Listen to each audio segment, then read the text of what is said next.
With the storytelling, can you see any way that you might be able to apply it in more than just, that it's a nice thing to sit around and do? Is there any part of your work where you think storytelling might help you?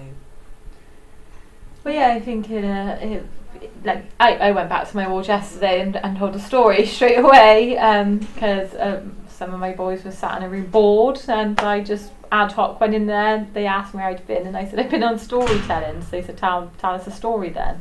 So I did, which they all thoroughly enjoyed because they were just sat there basically a bit bored, wanting to do something, waiting for the time to pass.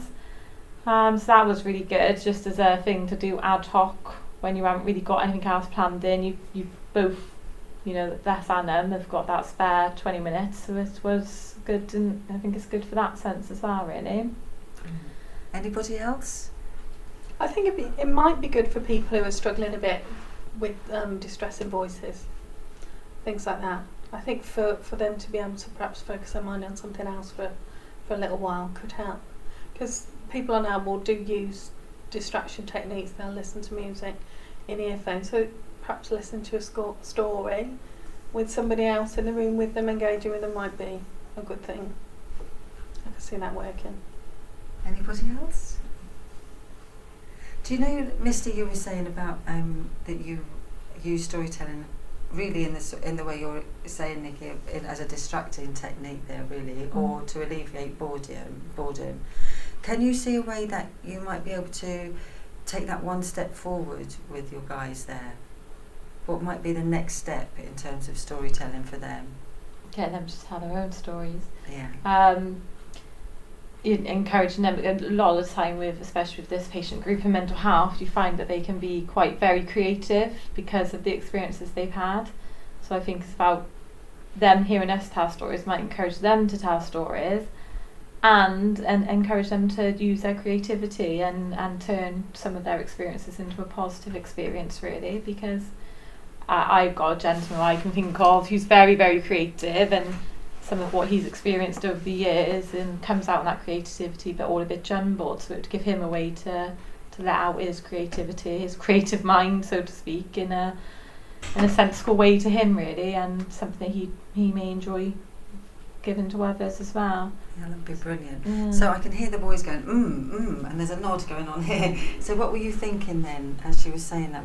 Did you think that might work for your group as well? Yeah, I think so. I mean, just like the girls have said, I think it's, kind of a welcome distraction, really, isn't it?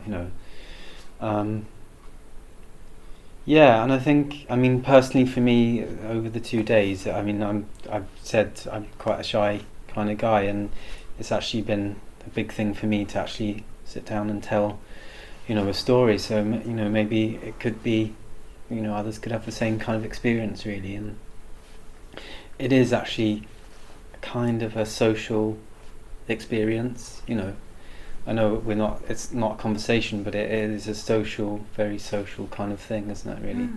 That's a really good point. Yeah. Oh, storytelling as a conversation. And that's a PhD thesis, isn't it? Sounds like. And what's about with your group? Do you? Yes, they said breaks a boredom up for them, telly, music, and that's about it.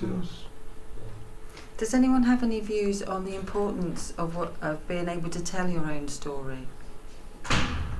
I think it's important for people to be able to tell their own story and be encouraged to do so. It gives people a voice, I think, especially patients sometimes. I think being able to tell a story, it can give them that autonomy to be in charge of something, so to speak, really, taking responsibility for something.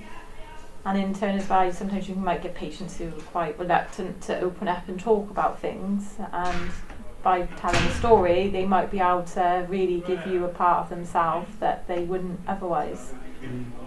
So that's great. We've got it, that you've become storytellers, the idea that you might facilitate the people you work with to become storytellers. What would you say to your colleagues, Nikki, if they said storytelling, how does that apply to me? What would you say to them? That's basically what I was like before I came on board.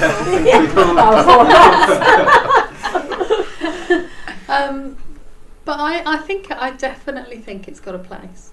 And I don't think you understand it until you see it in action.